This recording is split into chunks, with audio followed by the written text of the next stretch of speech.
2026 est enfin arrivé, c'est fou.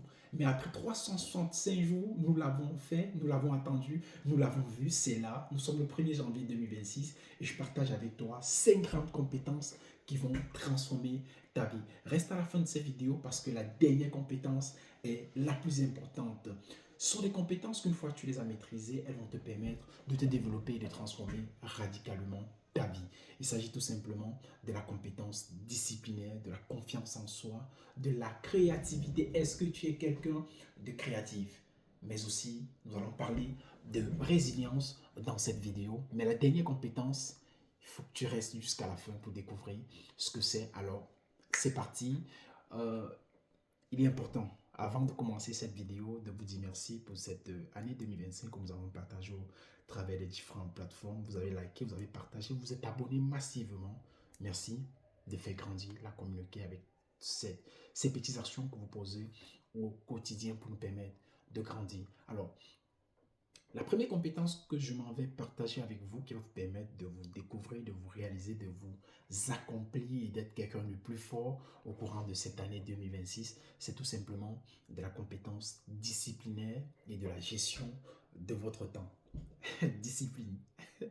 Vous voyez, dans beaucoup d'écoles, on voit discipline, travail, succès. Dans beaucoup de devises, on trouve toujours le mot discipline. Il est important que vous devez comprendre qu'il est important que si vous voulez vous accomplir, vous devez être quelqu'un d'extrêmement, je dis bien d'extrêmement discipliné. Si on devait noter la discipline sur un pourcentage de 1 à 100, moi je vous dirais, ayez une discipline de 1 à 200, pourquoi pas plus. Donc, il est important, c'est très important de rester discipliné parce que ça va vous permettre d'avoir des idées claires et des rêves. N'oubliez pas, les idées et les rêves ne servent à rien sans action. Et comme on le disait, par motivation, vous allez toujours abandonner. Mais par discipline de vie, vous allez trouver toujours un moyen de pouvoir réaliser ce que vous êtes donné comme objectif de vie. Alors, comment développer donc cet esprit de discipline au travers de cette année 2026 dans notre quotidien? Il est important d'avoir des routines quotidiennes à réaliser. Je prends un exemple simple. Par motivation, vous allez décider, vous donnez objectif de faire du sport. Par motivation, vous allez commencer à faire du sport une fois, deux fois. Et la troisième fois, vous allez vous dire, ah non, ça suffit là, le muscle en a marre. Mais par discipline de vie, vous n'allez jamais abandonner de faire votre sport parce que vous allez vous dire, je fais du sport 3 fois par semaine. Le lundi, le mercredi, le samedi, à des heures bien précises. C'est cette routine-là qui vous permet de rester constant dans le travail et de voir la progression sur le temps. Le dit-on souvent, pour avoir un enfant, il faut patienter 9 mois et cet enfant pousse chaque jour, chaque seconde, chaque minute, chaque semaine, chaque mois et au bout de 9, on a le cri d'un bébé qui sent bien. Mais bienvenue le bébé. Alors, il est important de pouvoir ajouter dans cet aspect de la discipline la planification de vos devoirs, de vos projets et de vos loisirs. Pourquoi il faut planifier? Planifier vous permet d'être plus productif, de savoir qu'à telle heure, à tel instant précis, j'ai telle chose à faire. Cela vous permet de pouvoir avancer de manière progressive dans votre planning. Il est important d'éviter la procrastination. J'étais quelqu'un qui procrastinait beaucoup avant, hein, je peux vous l'avouer. Procrastiner, pour ceux qui ne le savent pas, c'est le fait de vouloir remettre à chaque fois ce qu'on peut faire maintenant à demain. Je prends un exemple simple, vous avez vos vêtements à faire passer à la machine à laver et vous vous dites je vais le faire demain puisque c'est samedi, je vais le faire demain. Mais au final, demain vous vous rendez compte qu'un ami vous visiterait tôt le matin et vous vous rendez compte que vous êtes déjà en train de jouer peut-être sur une PlayStation et au bout de la journée vous vous rendez compte que rien n'est fait. Et après cela, vous décidez d'aller en balade, un autre ami s'en vient et c'est comme ça que vous vous rendez compte que vous n'avez pas fait ce que vous deviez faire. Il faut éviter de procrastiner, même seulement pour 5 secondes. Évitez la procrastination parce que c'est un élément qui va conduire à votre frein. Entamons directement avec ce deuxième aspect que je viens partager avec vous qui est la confiance en soi. la confiance en soi, c'est quelque chose de primordial. La confiance en soi, c'est quelque chose quand vous allez aller détrôner le roi de votre rêve pour être le nouveau roi et personne ne vous détrônera, mais seulement que cette confiance en soi marche avec ce que je viens de vous dire, une certaine discipline. Alors, c'est très important de comprendre que la confiance en soi, c'est cet état d'esprit qui vous permet d'être calme, d'être posé, de maîtriser vos sujets. Donc, pour exprimer tes idées et dire non quand il faut, et ne pas te laisser influencer par certaines choses, tu dois avoir extrêmement confiance en toi. Et cela, ça passe au travers de quoi? On le voit dans cette vidéo. Tu es ma personne, je te donne des clés pour te déployer en cette année 2026. La seule chose que tu as fait pour moi, c'est d'aller en commentaire, de laisser un message, de t'abonner, de liker, de partager ou de mettre en favori pour faire grandir la communauté des valorisateurs et des valorisatrices.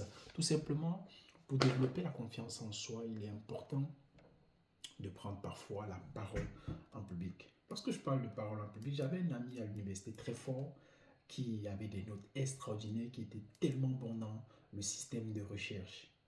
Mais malheureusement, à l'exposition, certains membres du groupe, de son groupe, le voulait toujours la vedette. Lui qui connaissait tout, qui codait, qui faisait plein de trucs, au moment de présenter le projet, malheureusement, il n'avait pas cette bonne capacité à s'exprimer, bien que sur le papier, dans ses propres recherches personnelles, il était très organisé, mais la communication verbale, il avait manqué.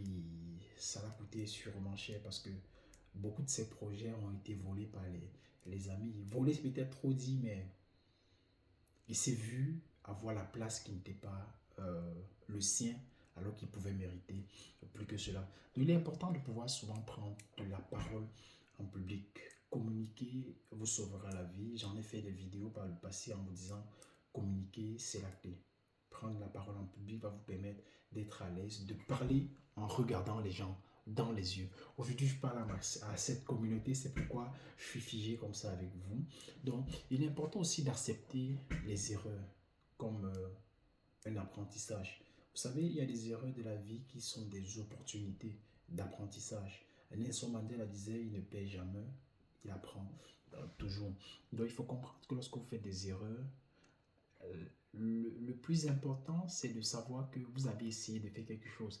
Et le fait d'avoir fait quelque chose dans le mauvais sens ou dans la mauvaise voie vous permet de réessayer la même chose mais de faire différemment. Et cela vous permet de grandir en connaissance parce que vous allez faire autrement pour pouvoir vous accomplir.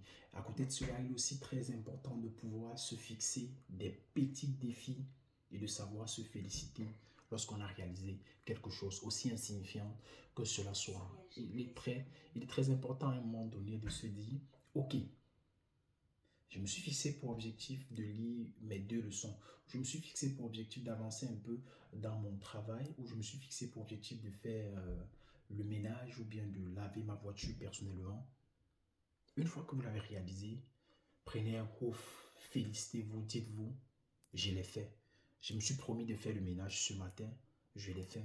Je me suis promis de lire une leçon ce matin d'histoire, de mathématiques, de français, d'anglais, je l'ai fait.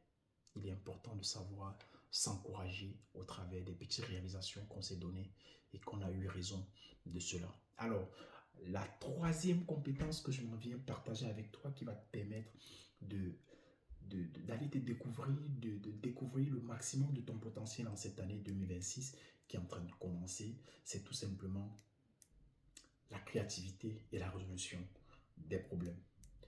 Vous savez, pour être quelqu'un de créatif, il faut être quelqu'un qui observe beaucoup. Quand je faisais l'école primaire, on avait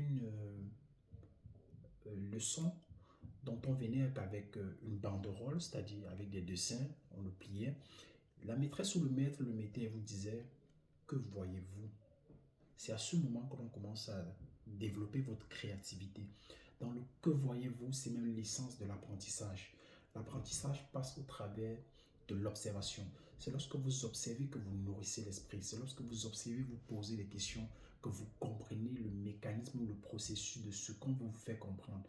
Parce qu'il faut comprendre que les enseignements passent par 2 choses, par vous, bien par une personne mieux expérimentée. La meilleure façon de pouvoir tirer max d'un apprentissage, c'est de bénéficier de l'apprentissage qui vient de quelqu'un, mais quelque chose que vous comprenez aussi par vous-même est exceptionnel parce que ça vous permet aussi de grandir, de voir que vous n'avez pas toujours besoin de quelqu'un pour, entre guillemets, pour pouvoir vous déployer. Donc cet exercice de que vois-tu permettait de dire à la maîtresse, moi madame, je vois un porc qui pique, je vois grand-père sur l'arbre, je vois grand-père assis sur la chaise, je vois des fruits au niveau de l'arbre, je vois sûrement c'est une mangue, un autre enfant pouvait dire voilà grand-mère en train de balayer. Puis sur une image, il y avait plein de représentations qui permettaient donc de faire une collecte d'informations et c'est un exercice que j'ai toujours beaucoup apprécié, qui est d'ailleurs l'un des meilleurs exercices de l'école primaire qui permet de développer le sens de l'observation.